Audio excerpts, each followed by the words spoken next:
தமிழகத்தில் 4 மாவட்ட ஆட்சியர்கள் மற்றும் 5 மாவட்ட காவல் கண்காணிப்பாளர்களை மாற்றி தேர்தல் ஆணையம் அதிரடியாக உத்தரவிட்டுள்ளது. இது தொடர்பாக வெளியிடப்பட்டுள்ள அறிக்கையில், வேலூர் மாவட்டம் ஆட்சியராக இருந்த நந்தகோபால் மாற்றப்பட்டு புதிய ஆட்சியராக ராஜேந்திர ரத்னு நியமிக்கப்பட்டுள்ளார். சேலம் மாவட்ட ஆட்சியராக பணிபுரிந்த சம்பத் மாற்றப்பட்டு அவருக்கு பதிலாக கார்த்திகேயனை தேர்தல் ஆணையம் நியமித்துள்ளது.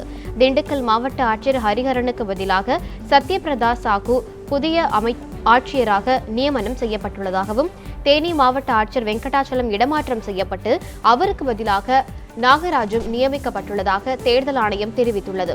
இதேபோன்று சேலம் மாவட்ட எஸ்பியாக அமித்குமார் சிங், புதுக்கோட்டை மாவட்ட எஸ்பியாக சந்தோஷ் அடிமானி ஆகியோர் நியமிக்கப்பட்டுள்ளனர். நாமக்கல் மாவட்ட எஸ்பியாக சசிமோகன் புதியதாக நியமனம் செய்யப்பட்டுள்ளார். திருச்சி மாவட்ட எஸ்பியாக நிஷா பார்த்திபனும், தருமபுரி மாவட்ட எஸ்பியாக பாண்டி கங்காதரும் நியமிக்கப்பட்டுள்ளனர்.